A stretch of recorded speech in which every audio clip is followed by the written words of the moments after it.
Hello, everybody, and welcome to the United Stand. I've got a few guests with me. One that I've pulled up out my basement, apparently. Where's Ricky has been a thing for a long time. We'll catch up with Ricky in a minute. We've got Jordan and Joe on as well. All the J's I get mixed up. But it's almost as if the United Stand Data Clock show has got something in common with the tweet that's just gone out from Fabrizio Romano. Perfectly timed, literally 2 minutes ago. Tonight, this is from Fabrizio Romano. He says, tonight, Jadon Sancho's camp and intermediaries' feelings are the same as the clubs, Man United and Dortmund. The agreement is really close. Final details expected to be completed in the next few days, and then Jadon Sancho will join Manchester United. It's almost over. We're almost at here we go. I think Monday for some reason. I don't know why, but we definitely are almost there. And what that shows about this deal is what I've said so many times. You will get these people jumping, saying it's done. You will get these people predicting what the transfer fee is. But the fact is, Fabrizio Romano is going to get it first because he was going to get it first last summer because he knows the intermediaries and he knows the agents and he knows they're going to give it him first because he's got 3.2 million followers and he's the big transfer guru. He will have that on lockdown when it happens. So it's going to happen, which is absolutely fantastic. But lots to talk about. Also, he did speak about us being out of the race for Kounde. So the centre-back interesting. The fact that we're not looking for a midfielder. Also want to get into looking to sell players like Marshall and Van der Beek, which I think Ricky will find interesting as well. And we want to get into your questions, of course. But Ricky, we'll start with you and your thoughts on Sancho. There's been lots of rumours about where you've been for the last month, banned from Twitter, locked in a cupboard. I personally think you've been Dan James's personal mascot for the last month and you've had to focus on that. That's why he's playing so well for Wales. You've been there, 24/7, his little minder. When he's asleep, you're there in his ear. Dan, you're the best. You're the best, Dan. I'm telling you now, Dan. But welcome back, Ricky. How have you been and where have you been? Well, I've been enjoying the Euros, basically. I mean, rumours of getting off Twitter are all true. I did get banned, so I haven't bothered reapplying or whatever you call it, appealing it. And that's about it, really. I've just been enjoying myself. I've got some new grandchildren. I've got twin granddaughters who are only a few weeks old and a grandson who's a few weeks old. So it's been really nice, yeah. And I've been, like I said, I've been watching virtually every kick in the Euros as well when I've had the time, so to speak, from not looking after the grandkids. So yeah, that's about it really. But the thing you was just saying about Dan James, obviously that's all the tongue in cheek about me saying things like that, but saying things like that to Dan James. But the Sancho signing, I've really got big hopes for Ahmad, and I've got big hopes for Elanga. And I don't mind Dan James. And then we're also, Rashford's a wide player. He's not one of my favourites, but he's the favourite of a lot of fans and he's a favourite of the manager. He plays virtually every minute of every match. And then Mason Greenwood, again, he's not one of my favourites, but Mason Greenwood, we use him wide all the time. We use Rashford wide all the time. Dan James, whenever he gets a game, plays wide. And then we've got Ahmad and we've got Elanga. I'm not convinced we need to buy Sancho. I don't know, let the other lads see what they think. I'm not convinced we need to buy him, and it's certainly going to put Ahmad and Elanga even further back. And if, to me, from what I've seen of him as wingers, I'd have him in front of Mason Greenwood and I'd have him in front of Marcus Rashford. And I don't think the manager will see it that way. And I think they're going to be even further back down the pecking order. It's interesting, Jordan, there, because I know we were speaking about this. It's interesting to get Ricky because he's not been on for a few weeks with that point of view. There is a concern in the fan base about what it means to some people. I was speaking about this last night, and I think that if you've got Sancho and Ahmed on the right, you've got Greenwood and Cavani up front, you've got Martial and the Rashford on the left. Obviously, they're all manoeuvrable, but 6 players for 3 positions, to me, that's about right. But there are other players. There are Dan James. There are Elanga. This deal's going to happen, though. For whatever reason, and I don't know what your thoughts are on that, but this is going to happen. It's almost over. It's not like last year. It's not going to collapse. You happy about that deal? Excited? You said you messaged me this morning and said I'd got you excited. Not in that way, in relation to the video I did last night. Yeah. First of all, congratulations, Rick, on the grandkids, mate, and welcome back. Yeah, that video last night, Mark, was some of your best work. It really made me fall back in love. It was like you were the hitch of YouTube. You just spreading love and putting people back together because of how much it's dragged on. I've kind of fallen out of love with it. But you know, when it just drags on, and every day everyone's like, not talking about Sancho again and whatnot, but it's still in the news. So it was nice to talk about it. I actually today watched some of his highlights. I got tagged in a video. And the kid is an absolute baller. He's an absolute superstar. Don't know why he can't get into that England team, but he is a special talent. We do have a lot of players that are all interchangeable, and it's up to them to fight and make the positions their own. I still feel that at the moment, everyone's positions is still pretty much a foregone conclusion. So it is nice to bring somebody in that can play right the way across the front line. With Dan James, you know, I'm with Ricky. I haven't wrote him off like a lot of other people have and said, you know, he's not a good player. He is a good player. I just feel like the pressure of playing for Man United might be a little too big for him, because when he goes and plays for Wales, you see just a different player. But Sancho coming in, it will raise spirits in the dressing room. It is a statement. The whole footballing world is looking at this deal and seeing if we can get it across the line. So me now, especially after last night's video, I'm really excited and looking forward to it. Yeah, interesting, Joe. You know, this deal's going to happen, of course. You were talking before we came on live as well. I mean, I did put up a super chat there from somebody saying that Duncan Castles had said that we bid 45 million for Kounde, which is interesting when Fabrizio Romano has said we're not in for Kounde anymore. Spurs are in for him. It's Varane for United, or it's Pau Torres for United. Obviously, 80 million pounds on Sancho. I mean, where do you sit on that now? Sancho is going to happen. I mean, tell us what your thoughts are on a Sancho signing. I mean, Ricky's, you know, obviously got his concerns. I mean, for me, I was at that position probably, you know, a few days ago, but ultimately I can't move away from the fact that I agree with what somebody said there. I think Sancho is a superstar in the making, and I'm very happy to have him. But from here, is that the Glazers pin up and that's it? Do you think we are going to move and get a centre back? Do you think we will get some more players? Yeah. I am absolutely thrilled we're getting Sancho, and I think it's a signing that works in both ways. Yes, it's for the Glazers, pin-up boy, absolutely. They'll be delighted to have him, showcasing the jersey. But for us fans, he is someone that is a world-class talent. Whether he's world-class now or will be in 2 or 3 years' time, that for me is just like nailed on. And the reason he can't get into the England squad is Gareth Southgate. And that's it. Okay. I agree with a lot of what Rick is saying, and what Jordan is saying as well about Dan James.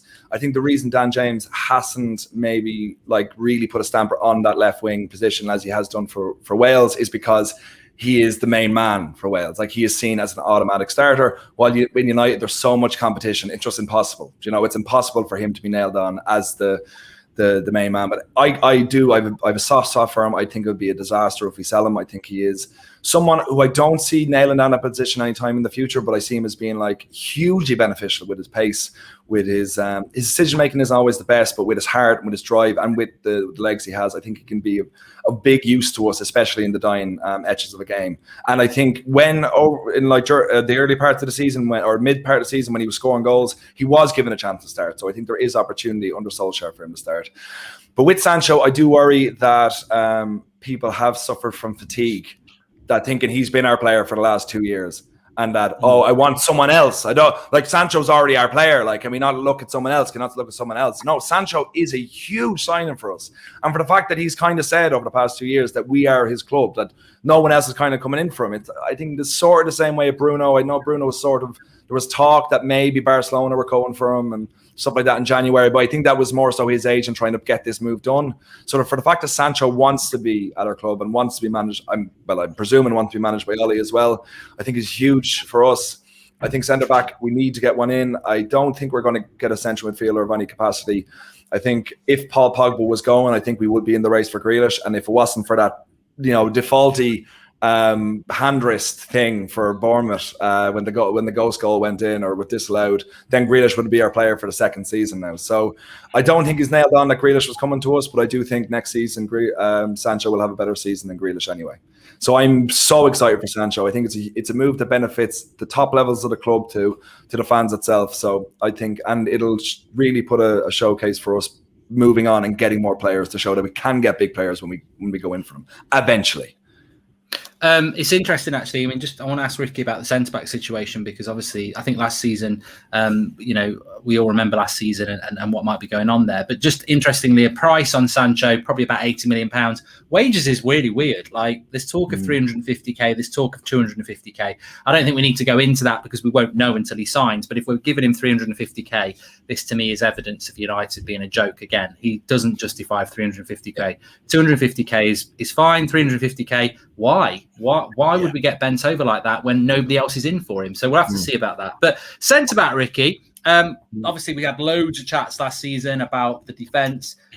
Correct me if I'm wrong. I think you were okay with Lindelof and Maguire? It looks like we're going to buy a centre-back. What sort of centre? Are you happy with a Varane or a Kounde or a Torres? Or, is that an area that you would be looking to improve in? I've always said that I haven't got too many problems with it. I mean, I was heavily critical of Maguire when we first signed him, but I think he's come on in leaps and bounds since early days. And, I think Maguire's decent. I think Lindelof's decent. Lindelof's doing well at the Euros again. He's playing well for Sweden. I just think we needed cover, or if you could buy someone who does take a place in the team, I do think we need a better centre back, whether it's a starter or cover. I just don't think Bailey's good enough cover. I don't think he's steady enough on the ball. Obviously Jones. Who else do we sometimes use there? Two and Zabi a bit. Dodgy, Bailey dodgy. I just think we need another good centre back, whether it's a starter or whether it's the first choice cover. That's what I think we need, and I don't think I don't hold with us needing necessarily to buy a pacey centre back. I mean, look, none of them are particularly slow. I mean, you don't play too many games at Premier League level as a centre back if you're particularly slow, unless you're absolutely wonderful footballer. The likes of Laurent Blanc and people like that. Usually they've got a reasonable amount of pace. The ones that have got extra pace, maybe you lose sometimes. Like Bailey's probably a little bit quicker than him, but what you gain with the pace, you lose a little bit of the hot-headedness and the lack of control of the ball at times. His passing lets him down a bit too often for me. So I think what you gain on the swings, you lose on the roundabouts. Yeah. What Rick said there, I think like a pacey centre back has been like a thing that's only really invented in the past 2 years. I think the most important thing for a centre back is just being able to read the game. Like, unless you're playing incredibly high line and you have to cover someone who is, your last man in defence, okay, you have to be quick for that. But still, again, if you have a great mind, you can just, shield the ball out or do what you have to do. So I don't think a pacey defender is were Steve Bruce and Gary Pallister incredibly quick? Well, apparently Pallister was actually, which is a fun fact. He was very quick. Yeah. But I don't think... Just because you told him, you're not quick. You're high-test. Yeah, but just being intelligent, I think is the most important thing for a centre back, and being, somewhat upper body strength, which is why Lindelof isn't the main man. I disagree. I do think we need a quick centre back, and I'm not saying that you and Ricky aren't right, Joe. I'm not saying that, because it's all about opinion. But when I look at United last year, the big problem I had is that we were playing quite a deep line, and we were playing Fred and McTominay in front of them. And if the reason wasn't the fear of the ball over the top, then what was it? If you think back to the days of Carrick, you stick Carrick on his own in front of those two centre-backs and you wouldn't play two. Now, it could be just because Fred and McTominay aren't good enough CDMs to do it, so you need to play two there, and it might not be about pace. But for me, I always felt that when we played Everton away in the Carabao Cup, it was a good example of playing Bailly and Maguire, and they played right on the halfway line and we pressed them high up the pitch. But we never seemed to want to do that with Lindelof and Maguire, and I don't know whether that was... I always felt that was pace. But the thing with me with Lindelof as well is that it's not even the pace. I think about the West Brom game where he got bullied by, I can't remember the name of the striker, lots of balls into the box. I just don't fancy him. I don't fancy him. It's not even the lack of pace with Lindelof, really. I just don't fancy... I don't think him and Maguire are particularly quick. What I fancy Maguire in a 50-50. I don't fancy Lindelof in a 50-50. I think he gets bullied a bit. And I think, that's why, to me, I think I just can't refuse a world-class striker, Jordan. That's the thing for me. I just, there might be other positions. You might say to me, do you want Hakimi at right back? And I go, you know what? I like Wan-Bissaka, but yeah, I'll take him. For me, it's the fact that it's a world-class centre-back. That's what it is. Yeah, no, I couldn't agree more with you, Mark. I don't fancy Lindelof at all. you wouldn't trust him in a 50-50. I wouldn't trust him in an 80-20 in his favour. He gets bodged, manhandled way too often. But I also feel like, yeah, Harry's playing well. But look at him for England. Having somebody just, nearer his level next to him just brings out the best in him. I still feel like there's a place for Lindelof in the squad. I would like us to sign a centre-back that comes in to make that position their own. I do feel like we need pace at the back, because way too often I feel like we've been figured out and balls are going over the top and our centre-backs just can't get back to cover. So, yeah, after the Sancho deal, I really hope we move quickly and it's not another 2-year saga. We bring a centre-back in that comes in to try and nail down the first-team place. Yeah, I think with Lindelof as well. I mean, I don't know about you, Ricky. I know you've been watching a lot of the Euros. It's interesting because actually in the Euros, Lindelof has been okay. But yet again, he's playing in a team that, let's be honest, I mean, I don't think Sweden play like, well, I don't know what you think. My perception of Sweden is that they play quite deep, hit teams on the break. And I think Lindelof in that situation works quite well. But if you want to play maybe like a Liverpool or a Man City where, a bit like we used to play with Rio and Vidic, where they're like fullbacks go forward, midfield go forward, we'll deal with it on our own. I don't think you can play attacking football with Maguire and Lindelof where they can send everyone forwards. I think Lindelof's a good centre-back when, because he's not useless, is he? I mean, look, you can't not keep clean sheets for Sweden and United like he has. I just think if we want to play on the front foot, he's probably not the right centre-back for me. Mm-hmm. Ricky, possibly, mate. I don't. It's a tricky one. I mean, your point about us, deliberately playing further up the field at Goodison and then playing further back in other games. I mean, look, I can't remember every single game of the season like it was yesterday. But surely, when we're playing against any of the teams in the bottom six or even the bottom half, surely we spend more time camped on the halfway line than we do, well, certainly than we do when we're playing City or Liverpool. And maybe, like you mentioned, the Everton game, you're saying that we played up because we had those players. Maybe we just dominated the ball. Matic was playing in midfield that day. Well, you're right. I was going to say that. I was going to drop a little golden nugget for you because you love Matic.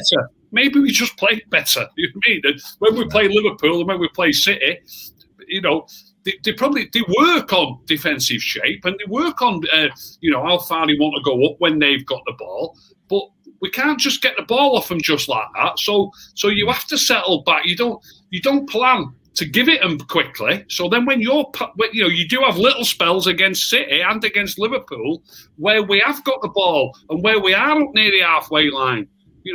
Once we are on top, even if it's only for 10 or 15 minutes in the game, we do push up and we do get near the halfway line. So they don't go out into these games and say, right, we haven't got any pace, we'll just sit on the edge of the box for 90 minutes. They don't do that. Some games you can get forward and obviously every game's different. In every game you can get forward a differing amount of times. And against Everton, we were probably 75% of the time on the front foot. Whereas when we play City or Liverpool, we're probably 60 or 70% on the back foot. I just hope we get a centre-back. I mean, look, we'll go. That moves in nicely into the next point. We'll go to start on you on this one, Jordan. I saw something today yet again that United obviously going to get Sancho, centre-back and then right-back, and that's the priorities right now. Are you happy with those priorities for United? Backup right-back, centre-back and Sancho, that looks like, you're probably talking well over maybe about 150 million pounds worth of spending there. Probably unlikely we're going to spend anything else. Is that good? Is that a good summer? Centre back, CDM. Sorry, centre back, right back, and Jadon Sancho. Yeah, not for me, Mark. Above all else, I'd sign a CDM before I signed Sancho or anything else. I just feel like that central mid CDM position controls so much of the team. It allows the fluidity for the attackers to go and do their thing. It also gives cover to the centre-back. So for me, a CDM is priority. But I've said this to you before, Mark, the fact that we're not really being linked with a lot of CDMs suggests to me that Ollie is happy with Fred and McTominay. So that is his go-to. He's had opportunities to play other combinations in that midfield this season, and he hasn't. They're his go-to. In the big games, that's who he goes to. So if he sat down with the board and the board have said to him, right, you've got 150 million, that's what you need to spend. What are your key positions? If he was saying CDM, we'd be linked to a lot more CDMs, but he obviously fancies a right winger. There's been talk more of a striker, really, than a CDM. So for me, yes, 3 out of 4 positions are covered, but CDM for me would be the priority. Yeah, Joe, well, you're saying yeah a lot. I mean, hopefully you're not going to now say no, we don't need one. But CDM, it says there, the Red Devil. They're definitely. I think you can look. We might get a centre defensive midfielder, but what you can definitely read from this is that Sancho's the priority, then the centre back, and maybe a right back. So if he gets a CDM, it's back arse of the summer priority. What does that mean to you? Does that mean, what do you think about that a centre defensive midfielder is clearly not from day one, let's go and get it, like some fans think it should be? Yeah, well, for me, it was kind of split down the middle. Like, obviously, I would have liked both filled. I would have loved to get a new centre back, and I'd love to get a new CDM. But I feel like I think he just chose his battles. I think he was like, I can get away with getting one of them in this window, and then maybe next summer I can concentrate on getting a CDM completely. Because obviously I think we desperately need Sancho, but also we desperately need either a centre back or a defensive midfielder and a cover for Wan-Bissaka. So I'm okay with that. I would obviously prefer if we can get both. But if I had to choose, I would have said a central defensive midfielder over a centre back. But I don't really judge him if he's given like a strict amount of money that he's allowed to spend, unlike City. I think he just had to go with his gut and be like, I guess I just need a centre back, because we saw what happened when Maguire got injured, that we kind of fell apart for the last 5 games of the season. And that if he was leaning towards, if he was struggling to decide between a CDM and a centre back, I'd say I'd made the decision for him, because we can get by. Like, it's not ideal. I don't think anyone really wants the McFred combination for years to come, but we saw we can get through a season. We can come second. We can get far in cup competitions with that being the majority placeholder. But when we lose a centre-back, when we lose Harry Maguire, we fall to pieces. So if you look at that, I think getting a centre-back is fine for me. And then we improve defensively, and then we have more confidence going forward because we're stronger at the back. So I don't think it's the end of the world. I don't think Ollie is just dismissed getting a CDM. I just think he chose the battle, and the battle was to get a centre-back. And I think we kind of should be happy enough with that, really.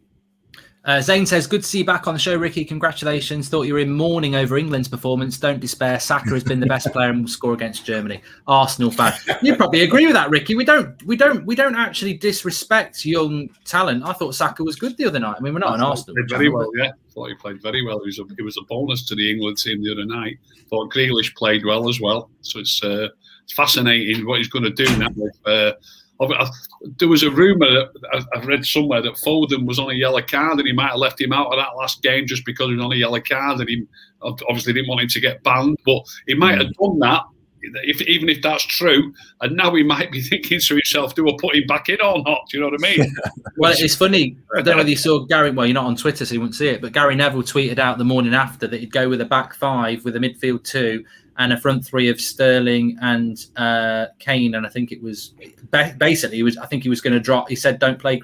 Very, very defensive from Gary, anyway. But look, Arsenal fans, it's England, mate. I think these Arsenal fans are so desperate for success. They expect Saka to score and rip off his England shirt with an Arsenal top on. It's like, it's England. He's playing for England. He's probably never been so more relaxed and happy in his life. He's actually playing some decent football. Mark, but he's playing for a move to Aston Villa. Don't forget that. Well, Aston Villa probably got more money than they have, to be fair. Exactly. And more ambition.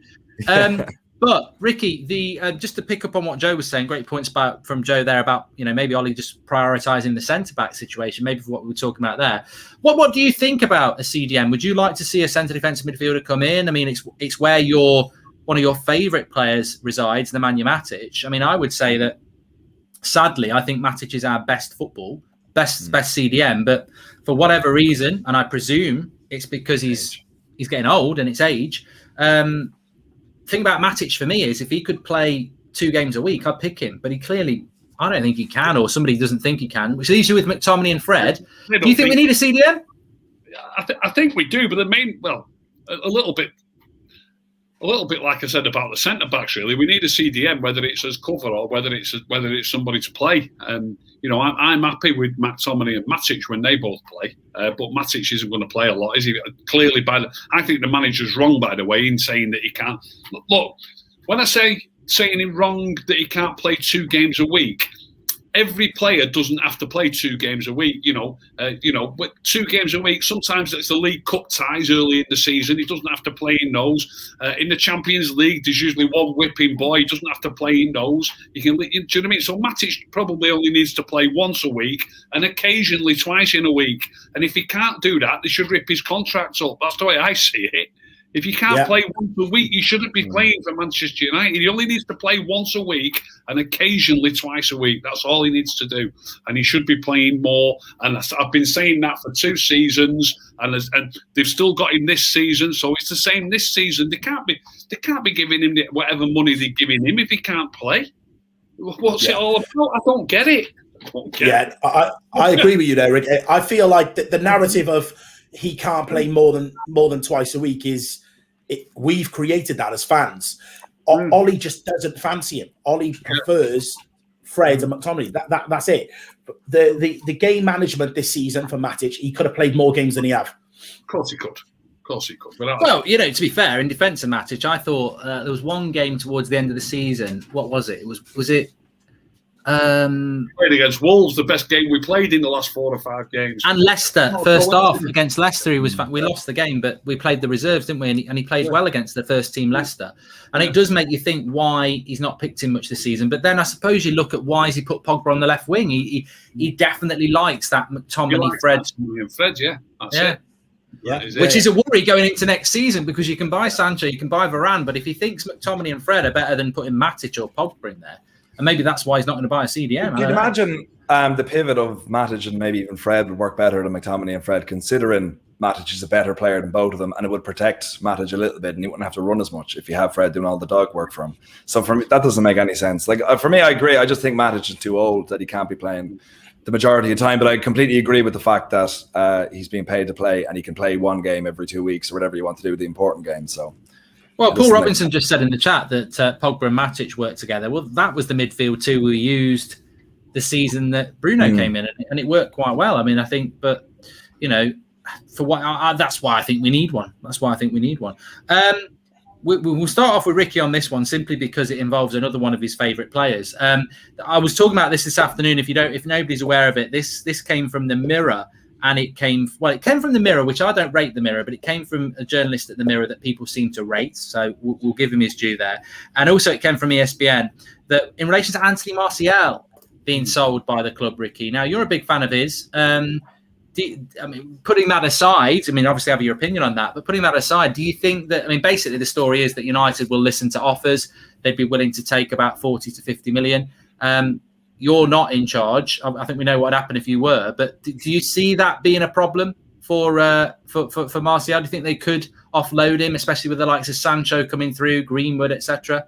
We've got that many forwards now if they buy Sancho, and obviously Ahmad and Elanga as well. I know they're wingers, but Martial plays wide as well.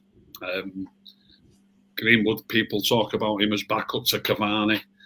I think it'd be a mistake to sell him. Cavani might not be fit enough, and I don't think Greenwood's ready to play at number 9. I don't think he's strong enough with his back to goal. I think it'd be disastrous if we sold Anthony Martial. I think it'd be absolutely disastrous. Do you think they'll do it if the offer comes in, 50 million? Wouldn't surprise me because I do think they're going to have to offload this. Count them. Is Dan James going to go? Dan James might go. I don't know. But we've got, obviously, if we get Sancho, we've got Rashford, we've got Greenwood, we've got Cavani, we've got Martial. I know I started with Dan James, but I don't think I've included him in that 5 yet. And Elanga and Ahmad. We've got like 8 players who are all capable players. You know what I mean? Someone's going to have to go. Unless we've just been talking about Matic, they only expect them all to play once every 3 weeks. Tell you what, Ricky, you could have a bloody nightmare in August. Matic could go, Mata could go, Martial could go, and Dan James is going to go. Who's going to be your favourites next season? Because you need a few. I think that's a show in itself. We'll have to do that in August. Who's Ricky's new favourites? Because they'll have to be Rashford and Greenwood and you like Luke Shaw. Luke Shaw will still be here. Yeah. Shaw, yeah. Just on Van der Beek, we'll go to you, Joe. We'll let you have this one. Van der Beek was also mentioned in that as well. I've noticed, I said this afternoon, I've noticed with Van der Beek that his agents come out and said, no, he's not going anywhere. And that's obviously coming from the player. But I've also noticed from 5 different outlets in the last 4 weeks that Donny Van der Beek might be leaving United. And I'm just thinking, is this Donny van der Beek wants to stay, but like we saw last year, Donny van der Beek wants to play, but hardly got any game time. I'm wondering whether it might be something a little bit more sinister that, Ollie and coaches have decided, nah, and if the offer comes in, we'll let it happen. What would your thoughts be on that if Van der Beek was to go? Well, it's very curious one. I like to be optimistic with these things, but if Van der Beek is sold this season or this summer, even in January, it shows that he wasn't just bought out just for the sake of it, because he was up and Van der Sar put in a call, and that shows how just badly run the club is, and which is not really wouldn't be a shock to anyone, but you just kind of have to hope out for the best. And they did buy him with a plan. And I've said this so many times before, Dutch players, it's not like what it was when Van Nistelrooy came in, and not even like when Suarez came in. The Premier League and the Eredivisie are so far apart that it's just impossible and there's been so many players who've won the Dutch Player of the Year that have come in and failed. And the only one who I feel that the club have failed him was Daley Blind. I think Daley Blind could have had a great career at the club, but we got rid of him far too soon. But aside from that, pretty much every player that's come in directly from the Eredivisie has just been an utter disaster. So you look at that and then you say, we've got through the whole season. He hasn't played that many games. When he has, he's had good cameos, and he's got the fan base on his side saying, we want to see him play. So if I do believe that he does have a plan, I think it was always in the case, and this is me more hoping than anything else, that Ollie has said, this won't be this season. You need time to adjust, you need time to learn. You'll get your UEFA Europa League football, absolutely. League Cup, absolutely. We'll get you up to the standard. And then next season, you'll get 20, 30 games in whatever way we can fit you in. But I think I'm hoping that he was protecting him, and I do believe that is the case. So in seeing that he's not being sold, he's not going to go on loan, I think the fact that the agent came out and the player came out and said, I'm not leaving, I think because he's the fans' hipster choice of player of the squad, the papers will want to get some traction, and he's going to be popular. Every time you put Van der Beek in, you're going to get some traction from it, and it's an easy one to buy on. So I really don't think he's going somewhere, because if he did, my respect would plummet for the majority of people in the club. So I just don't see it happening. I think he will get, I can't say how many starts in the Premier League, but I think he'll get 20, 30, 35 appearances across the board next season. Hopefully majority in the league, but I think he's going to have a good season this season. I think promises have been made, and now this season it's up to him for him to prove that he's a Man United player. I suppose devil's advocate, Jordan, would say, well, look, he can't be that good. He's, McTominay and Fred are getting picked ahead of him. When he's not been really given any chances off the right. Mata gets played off the right. Van der Beek doesn't not really been given any chances at number 10. If he's so good, surely, if Ollie's had a look at him and he doesn't rate him, we're just fans. If an offer comes in of 40 million and you can make a bit of profit and you can spend that elsewhere, is that not right of Ollie to do that, regardless of what the fans think? Yeah, I think we can all see that he's not a number 10, is he? He's not gonna, he's not gonna dislodge Bruno. I think what happens with Donny, we should look at what's going to happen with Pogba, because I feel like that could be a natural replacement for Pogba for Van der Beek to play in the middle. But ultimately, he needs a run of games, Mark, and Ollie just hasn't given it to him. For whatever reason, Ollie just doesn't fancy him. Him getting 10, 15 minutes cameos here and there, or him playing in the cup games where you're resting, 7 or 8 first teamers, you're not going to see the best of him. It seems to me like he's more of a rhythm player and needs to get 8 to 10 games under his belt for us to really see the best of what he can do. But again, going back to, the McTominay and Fred situation, they're Ollie's first team. They're his first choice. Mm-hmm. So he always seems to go for them. So, yeah, opportunities are limited. But what I would do is that if we could sell him and get 40 million, but that 40 million was going to be invested on top of the 100+ million that Ollie's already getting, and I was going to go to a proper out-and-out CDM, then I would sacrifice Donny for that. Ricky, just quickly, I've got a question for you anyway. I want people in the chat to start getting questions in, because it is Friday night and, we've had a long week talking about Sancho. So it'd be nice to just get some questions. We might get some different topics. But Donny, for you, Donny, for you, Ollie. Donny, for you, Ricky, you're not Ollie, I hope. What are your thoughts on Donny?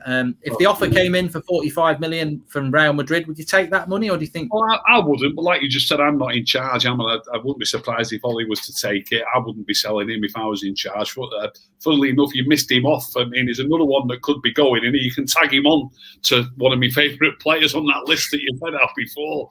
I think he's... Well, you always wanted him as a number 10, didn't you? You always felt that Bruno... More games at number 10. I agree that he's not going to dislodge Bruno, but I don't agree that it's impossible.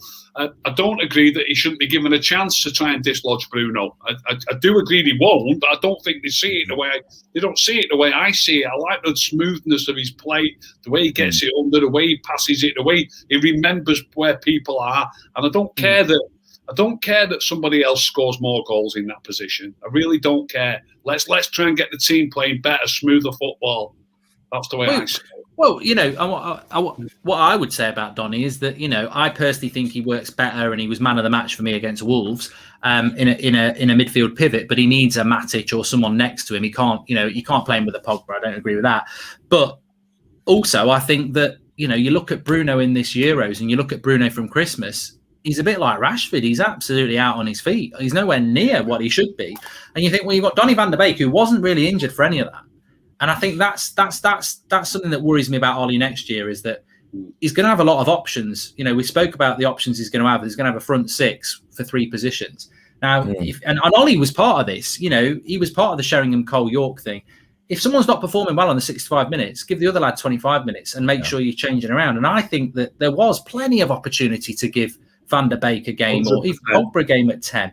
And he chose not to do it. He chose to burn Bruno into the ground. And now Bruno's getting dropped by Portugal, which is unbelievable for me, but probably deserved because he's tired.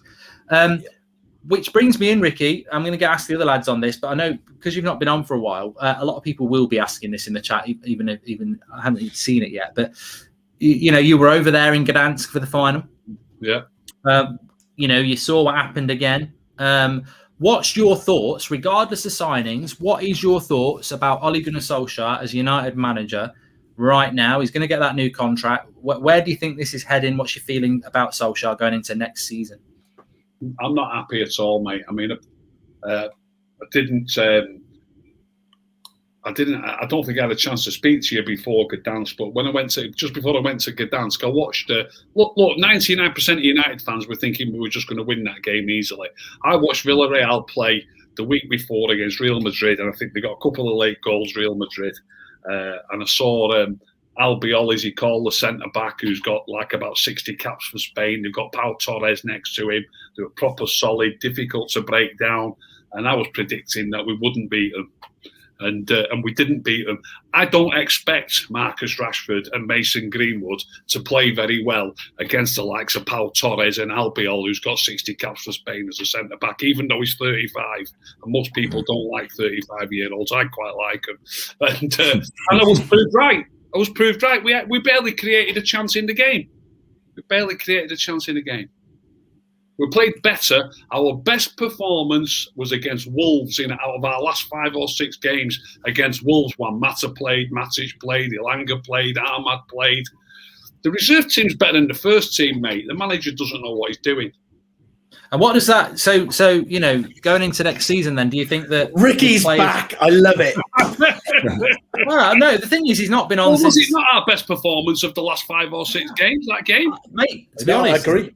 A lot of what you're saying, it will be echoed in the chat, and will be echoed by, I think, just because of the Euros, and I think the Glazers have been quite clever elongating this Sancho deal and not announcing the contract, because it's almost covering up the cracks, which is why I was just saying to you there, going into next season, what do you want to see? I mean, he's going to be the manager next season. What do you want to see from him next season? I need to see too much, Mark. I can't see enough changing. I really can't see enough changing. It's a long list, isn't it? Yeah, I've just spoken about a couple of games there. I honestly believe, hand on heart, if he'd have picked the team that played against Wolves against Villarreal, would have had more chance of winning. And I think if he'd have picked the team that played against Villarreal against Wolves, we probably wouldn't have won, just like they didn't beat Fulham. I disagree. Well, that's what it's all about. Go on then, Joe. Yeah, no, I think the reason we beat Wolves so handily is because the game didn't matter to either team. To be fair, I mean, I'm going to play devil's advocate. It was Nuno's last game, and it was their first team, wasn't it? So I think they're just shit. I think Wolves. That's what I think. I think that was a lot of it as well. And like the lads that were playing, I suppose we're just trying to make a mark to hopefully get on the bench for the cup and hopefully showcase at some point in the Europa League final. I do completely agree with Rick that they should have had some game time, whether it come on like making basically no sub. There was no subs made in the second half, I don't think at all. Like, that's an absolute joke, and that's a huge problem. And the guys from the Wolves game should have definitely seen some game time in that final. I do think there would have been a change. If there was a change for 65 minutes, bring some of them on. He didn't make a sub in the 90 minutes, did Exactly. Yeah, I couldn't remember if he made one the last second. Disgraceful. I know, I agree with you on that, but I also agreed that I think the reason why we were falling apart so much post the Villa game when Harry Maguire got injured is the same reason it took Liverpool a little while to adjust. You lose your £80 million centre back, it's going to have an effect. It's going to have a ripple effect, and the lads took time to adjust to that. There was a new partnership that had to be built for that cup final. The mind was more so, instead of winning games, it was about creating that team cohesion in the back line. Harry Maguire was injured. It's okay saying he was missing, but he also was injured and also didn't play in the Wolves game. It's the actual compactness of the team, the way that team played, the way they were so set behind the ball. Yeah. They've got better players on the field, players who understand the positions, understand what they're supposed to do on the pitch and getting good. Even Ahmad and Elanga, quality, you could just see it. And then just different. It was better. No, but I think playing... It was no good just saying it was Wolves and Wolves weren't up for it. We played Fulham and couldn't beat them with the other team. Yeah, no, I agree with what you're saying in that regard, but I think with the Wolves game, the fact that it didn't mean anything, I think is basically the reason. What did the Fulham game mean? Listen, but every game means something when you're playing for Manchester United. Every game. No, but no matter what, it meant something for them. But to say a game, that's what I'm trying to say. I'm not saying the game meant nothing to no one, but to put the games against each other, to put that Wolves game on a comparison to a European Cup final is just so far apart. I think it would have been unfair of those players to put them into that game. I don't think there was ever. All right. I think if Wolves would have played Villarreal, they might have beat them. Yeah, you know what it's got? They're not that bad, Wolves. They're not that bad. It's not that necessarily they should have started, but they should have been brought on. And I agree with that. Make the decisions. So that is on the manager. Yeah, I completely agree with that. And I understand where you're coming from, Rick, with the players. I don't agree that they should have started, but I 100% agree they should have had game time in that cup final. That there's no doubt. Well, those four could have been sat on the bench as a win a prize sort of thing. It wouldn't matter, would it? They're not going to get used. There's no danger. He's never going to turn around and go, we'll have Dan James sat next to us and we're just having a chat about the Euros. He's never going to bloody use you, is it? It's and I think actually this would be very interesting. Let's go around all four of us, and you just make a case for what you want to see improve next year, and we'll see how far we go around. Start off with you, Jordan. Then just think of things that you'd like Ollie to do that is really important next season. Start off with, so you start us off. He's Ollie in. He's Ollie in. Where's I begin? He's Ollie in. We got him. Where do I begin? Because I could go really hard now and just shake the whole of Twitter universe again and be the most hated man for a day. I think there's going to be probably about 5 or 6 things. I think we'll go around at least 1.5 times. Yeah. I want him to use his squad. I want him to open his eyes and actually play players in the right positions and use his squad. Yeah. We'll go to me and then down. For me, I think that I just don't want to. I don't want to see McFred as the midfield next year. I just don't. I think it doesn't matter how much money you spend anywhere else. That for me has been my obsession for a long time. I don't really dislike them as individuals. I just don't. I think they're being played out of position, and I think together, basically, it's a Spice Girls song. It's two becomes one. They are basically one player, and that to me is a waste. You're playing with 10 men. So that would be mine, Ricky.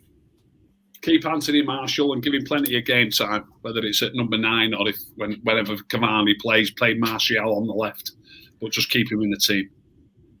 Joe? Sell Anthony Martial. Sorry. I might mean that, but not really. That's not my priority. I just wanted to see Rick. Make a substitution. That's kind of as easy for me. I'd be more in Jordan's camp. Make a rotation. Use your entire squad. and just win a trophy, please. Okay, I would sell my first child for Ollie to hold a trophy. I don't care what it is. All right, just I need him. I would wish I could rip the ones that Jose won and give them to Ollie. If he could win a trophy, and then whatever happens after that happens after that. But make some substitutions and win a trophy, please. Next, I would like to see him get off the bench and get on the touchline and scream at players a little bit more and dig players out a little bit more. Far too often, I just see him sat down and it looks like it's just too much good vibes and not enough grit and determination on that touchline because his coaches are not doing it. So he needs to lead by example, get on that touchline and have a go at some players during the game. The interesting thing about that is that he's come out numerous times and said that he's not that person, he'll never be that person, and he thinks it's a little bit dramatic, which is interesting because Sir Alex Ferguson was that person. So, you know, I do agree though. I think he is a little bit laid back, and I think he does, you know, sit back a little bit. But for me, you know what, it won't happen. I'd mix up the coaching. I think we've recruited coaches that really everybody's around the same level. Ollie's a work in progress. Carrick's a work in progress. Mike Phelan's been out of the game too long, I think. And McKenna's a work in progress. I would have liked him to bring in at least one specialist coach with some real experience of top level football because I think we do get it right. I'm not saying they're bad coaches. I think we do get it right, but then we get it wrong. And, you know, I don't think United can be a work in progress. If you want to win a trophy like Joe says, I don't think you can be a work in progress. I think you've got to be a specialist, and I don't see enough specialism in the coaching. And as I said at the end of the season, I wouldn't have been letting people go on holiday. I'd have sent anybody I could to go and shadow some South American football or the Euros. Go and watch what France are doing. Go and watch what Italy are doing. They might not let you, but somebody will. Go and learn something. Ricky, you got anything else? I'd like to just touch a little bit on what Jordan and Joe have both touched on about the substitutions. I'd like him to be braver with his supposed star players with the substitutions. If it isn't going well and we need a goal, I think it's a little bit childish to think I've got a player who can score a goal and that's the player that I need to keep on. It doesn't have to be that player that scores the goal. Just by changing it up, changes the style of play that you play and gives the opposition something different to think about. And then the goal might come from it might have nothing to do with the player who you've replaced. It might have nothing to do with the player who you've actually put on in that player's place. It just changes the way your team plays, and the goal can come in a different manner. So just don't be afraid of substituting supposed star players when it's not going well. You know, if we're drawing 0-0 or losing 1-0 with 25 minutes to go, put Van der Beek on for Bruno and we play a little bit differently. Don't be afraid of taking Rashford off and putting Dan James on for 20 or 25 minutes. Just play a little bit differently. Don't be afraid. That's a good point. And I want to ask Mark, people dig out Southgate at England, but Southgate pulled off Kane. Ollie never would have done that. Ollie never. This is a Welsh thing. It's substituted. Stop trying. Just because you're going out tomorrow night, stop trying to. Whatever happens, we're going to be in the tournament 4 days longer than you. Is that an achievement for England, mate? You were in the tournament. No, it's not. But you got to the semi-finals last time. If England go out on Tuesday night, I want Southgate sacking. But I don't know what everyone thinks about this. This is a good one for all three of you. Jordan's lit the touch paper here. I've had a lot of this. I've had a lot of this last couple of weeks.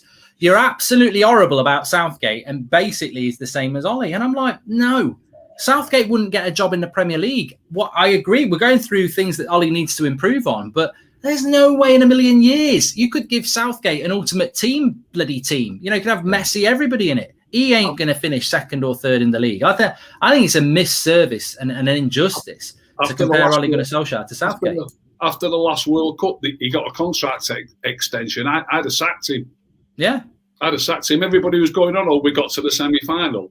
We had Panama and Tunisia in the groups, and then we lost. All right, it was a dead rubber, but then we lost to Belgium.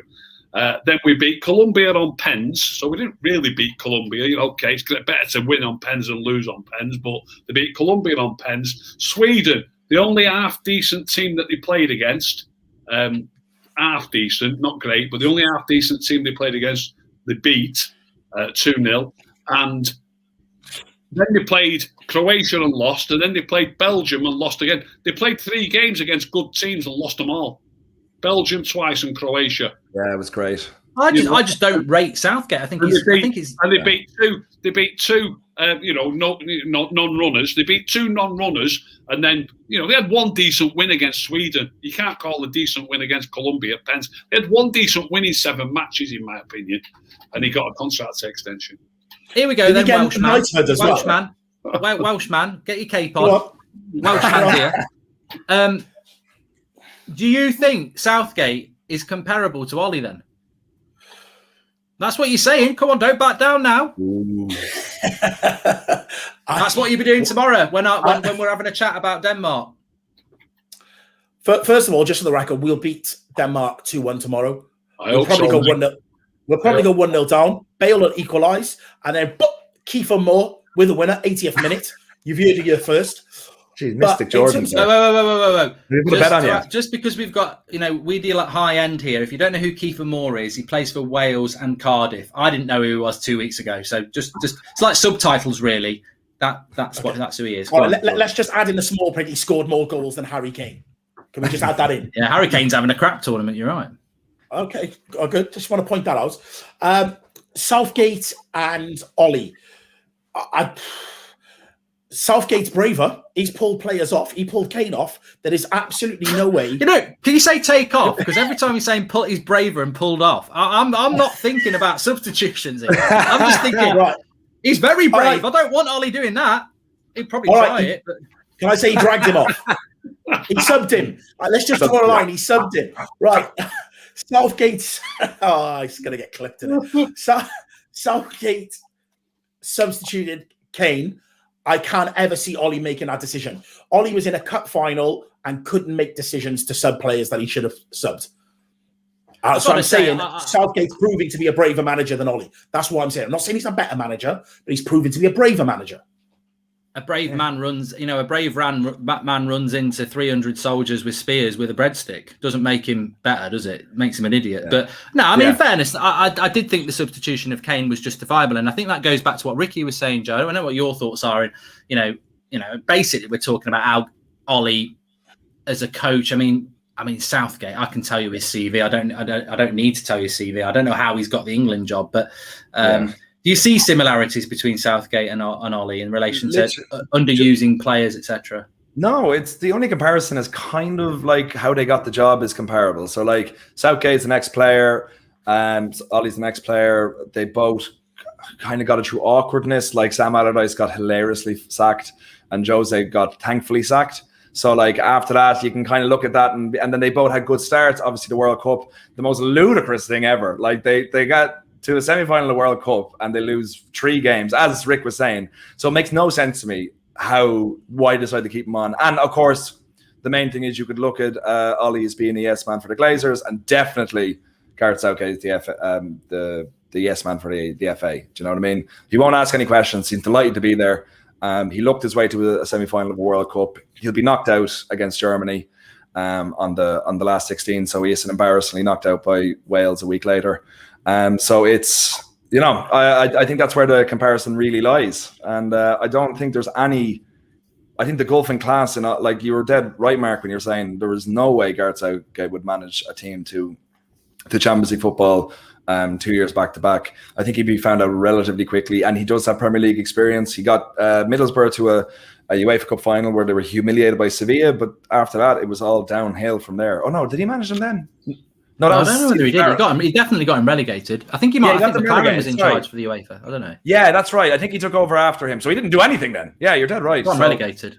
Got him relegated, and so he's got a relegation under his belt like Ollie has. Yeah, but Ollie's got it kind of the way Ollie did it was sexier. Do you know what I mean? Cardiff had a. Hey, Ollie was shit at Cardiff. Let's call it straight. Yeah. He was absolutely shite. But Cardiff had a Bond villain who owned the club. Do you know what I mean? Like, how are you going to compete with that? All right. And then, he won trophies at Mold, that's something. And now he's. Did you see? I can't even cope. He's won trophies, a trophy. All right. Mark could win trophies in Mold. Like, that probably would actually. But I think with Ollie, it's like, you know, at the end of the day, Southgate would never go to PSG like Ollie did in autumn and, you know, change the team. And, you know, the thing about Ollie is he's done it. He has had glimpses of it, but he's also had glimpses of Villarreal. And you know, I just think he's too nice at times. I think he's too nice. I agree with Ricky. I think, you know, that this whole, I'll keep him on because he might score me a goal. That's not, Pep won't do that. Klopp won't do that. I've seen Klopp pull, I'm like bloody, I haven't seen Klopp pull anybody off. I've seen Klopp in important games take Firmino off on 70 minutes and bring Origi on.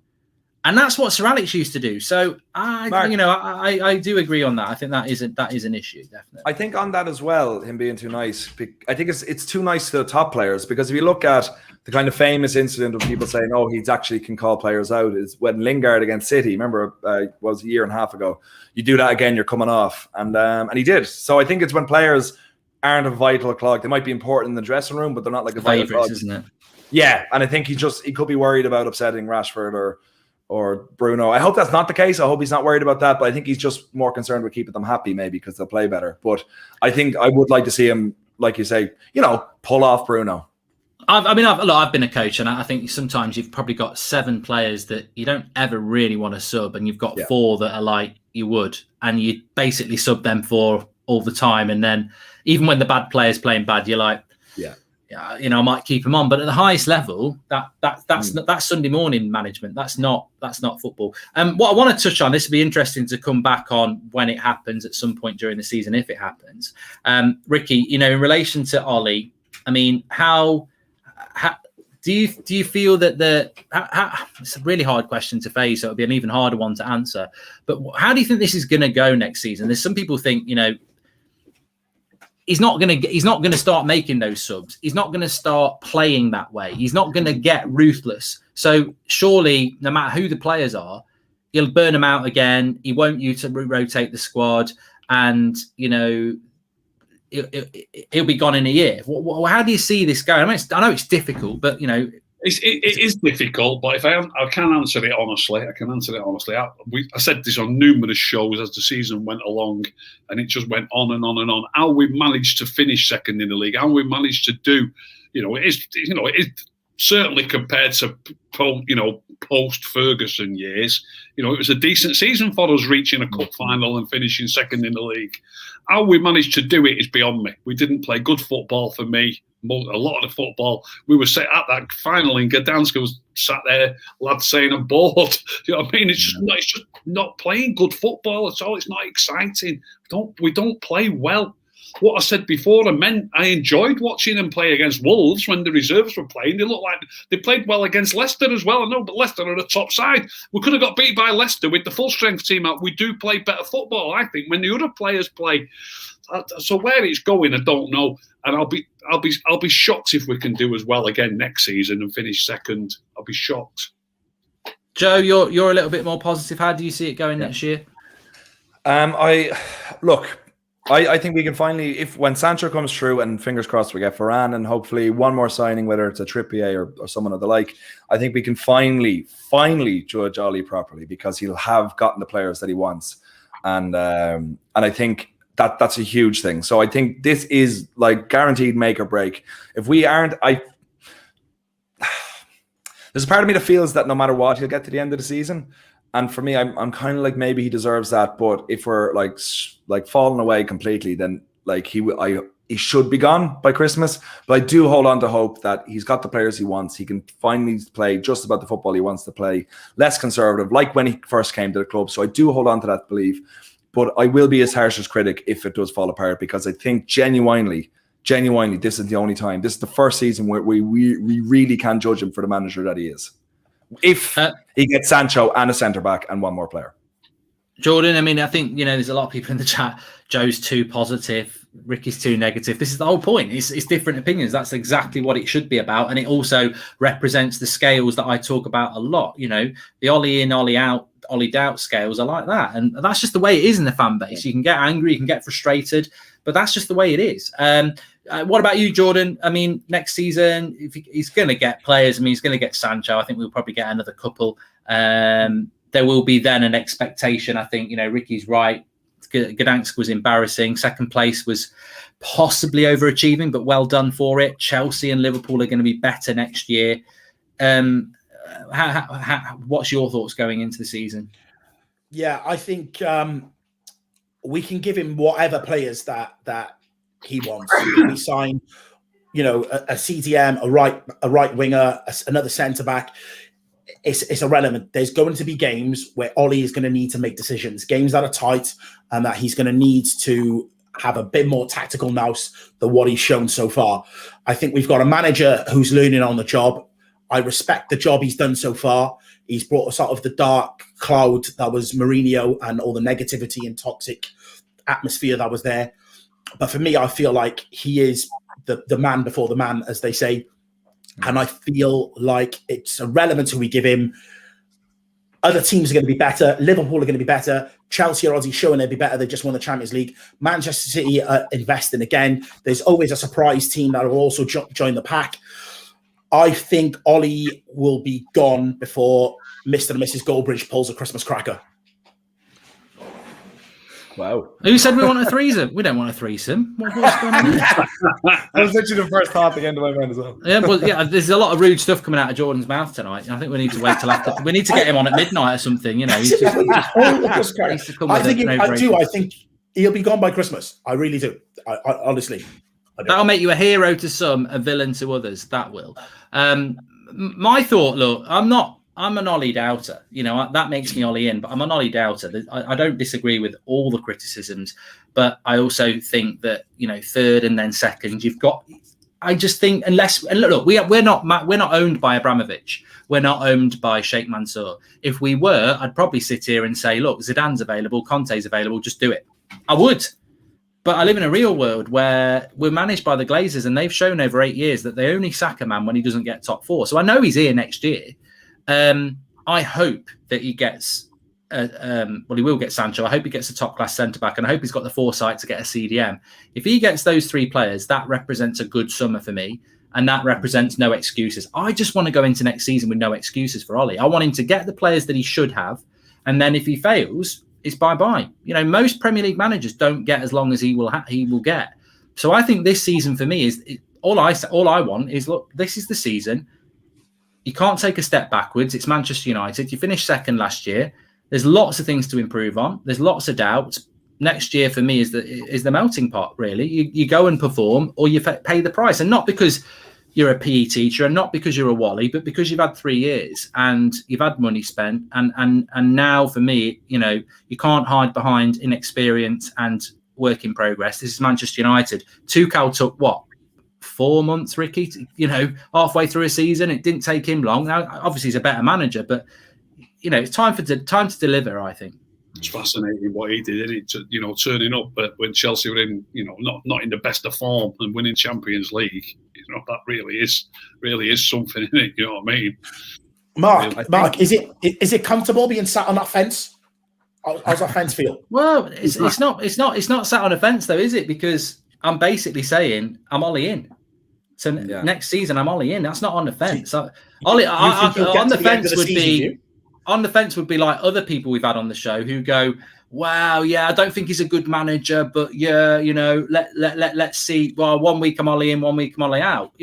For me to be Ollie out, I'll be Ollie out and I'll stay Ollie out. That's what I'll do. I think if Pogba signs a new contract, I think that's a huge boost. Yeah, that's massive. We're not even mentioned that. That's huge. Yeah, if Pogba signs a new contract, Ollie's staying for foreseeable, and that means everyone in the camp follows him. The players love him, I think, and more players will come in. On that, Joe. Sorry to interrupt. No. To interrupt, but I'm a big fan of Pogba's. I'm a big fan, but McTominay and Fred is his central midfield pairing. Pogba plays in that position for France, who are the world champions and are favourites to win the Europa League. Yeah. That's the position that Pogba plays. So let's have a little think about this. I mean, especially if you're Ollie in and you also want him to keep Pogba, and yet he's not picking a player in his best position who plays in that position for the world champions. Yeah. Why do you want to keep him? Or why do you want to keep the manager? Or why do you want to keep the player? It doesn't sort of add up. Now, if Pogba's not going to play in what is his best position. Probably the next best position for him is the position that Bruno plays in. I don't think he's going to start playing there. And then obviously because of that, we started using him as a left winger. We literally do use him as a left winger. You know, I'd rather have one of our proper wingers. I'd rather have Anthony Martial playing on the left wing. He does a good job there, Pogba. But when I say he does a good job there, I particularly think Marcus Rashford's overrated. He's a big improvement on Marcus Rashford. But we've got other players who are better than that. I think that's a great point, Ricky. I would like us to keep Pogba if we're going to start playing him. Yeah. And maybe only use him, even if you don't use him every week. You know, occasionally he plays there, and I don't know why he has these little combinations as well in his mind. As often as not, when Pogba plays as a central midfield player, he plays with Matic. I don't get that. I don't understand why. You know, if Matic plays, Pogba's younger and probably fitter than. I don't know that for a fact, by the way. He's probably a bit fitter than Matic, but I don't know that as a fact. You'd expect Matic really to play more with a McTominay or a Fred, would you not? Somebody who's going to scurry around and get stuck in and all that. Aren't Matic and Pogba a little bit similar? And aren't McTominay and Fred a little bit similar? He tends to play the two similar players together. I think there's a lot of things going into the season that will. I think you know what we all sort of sitting on the fence, whatever. I actually think there are a lot of divisional points that we won't know till the season kicks off, because I think that's a great point by Ricky. But I also think that the reason he put Pogba on the left, and we saw the benefit for Cavani, as soon as Pogba went on the left, Bruno wasn't getting swamped because you've got two creative players in the final four. Greenwood and Rashford are wide forwards. They're not creatives. They're wide forwards. So as soon as Pogba's in the final four, everyone doesn't swap. They can't swamp Bruno because they've got to look at Pogba. And suddenly Cavani was getting a lot more chances than he was with Rashford and Greenwood. So I think that's why he did it. My theory is that with Sancho in there, Sancho is a creative player. He's not a wide forward. He's a creative, which means he can play two creatives in the final four, one wide forward, and Cavani will get the service because of Sancho and Bruno. And Pogba will go into the midfield. However, if Ricky's right and Pogba doesn't go into that midfield and he keeps McFred in there, then that for me would be a reason to be going, hold on, what's going on here? And I think that is why the summer transfer window is so important, because what if you buy Torres and he still picks Lindelof and Maguire? What if you buy Sancho and he puts Pogba on the left wing? You know, there's a lot of things that I think would make they'll find out when the season starts. I mean, for a start, Marcus Rashford probably won't play at the start of the season if he goes and has the operation he has. And just very quickly, there's a lot of people saying you were Ollie out before. I was Ollie out in January 2020. I said, I've had enough after that Burnley result. I'm Ollie out. And then he went and bought Bruno. And I always wanted Bruno. And I said, I can't be Ollie out and be happy with Bruno. So I'll give him a year under Bruno. And obviously that's still the case. There we go. Silence. And on that bombshell, anyway, we've overrun anyway. On that bombshell, it's been fantastic to do. It's fantastic to have Ricky back on. Thanks for coming on, Ricky. Thanks a lot. Enjoyed it. Nice to meet the two lads as well. I've not met before, Jordan and Joe. Enjoyed it, lads. Good I really loved it. Congrats on being a granddad for the 50th time or whatever it's been, Rick. Fair play to you. Thank you. Yeah, I just want to say as well, happy birthday to Renate. A lot of people in the chat will know who she is. She does little stickers and stuff. Happy birthday. Didn't realise it was your birthday. So thank you. Thank you everyone who said happy birthday. Big up to Renate. And yeah, thanks everyone for the show. I mean, look, I really enjoyed that because it's great to do shows on your own, but also it's great to get lots of different opinion. And I think we had that in there. And I think, you know, some people don't want to open up that box. And you know, there was a bad result against Villarreal, and the summer is going to be massive for next season. But 6 weeks time we'll be kicking off against Leeds, and you know, it's relentless then for 9 months again. And you're like, well, has he learned? Has anything changed? Are we going to see the same? And I think we're in for regardless of signings, I think we're for a really interesting season next season, because I don't think the fans have just parked last season and gone, it's a fresh start. I think we're coming into this season with a lot of baggage from last season where people will be like, right, all right, you got second. Fans are in the ground now. Chelsea have got a manager for a full season. Liverpool have got centre-backs. Man City are going to do whatever. Let's see what you can do. And I think this season is massively exciting. I really do. Can't wait for it. We're going to win the whole thing. Can't wait. Can't wait. Well, it'll be amazing, or top 4, or not, and then so we'll see. Anyway, look, thanks everyone for watching. Make sure you smash a like on the video. Big up to everyone for being on the show and the chat as well. I hope you've enjoyed it as well, and we'll speak to you soon.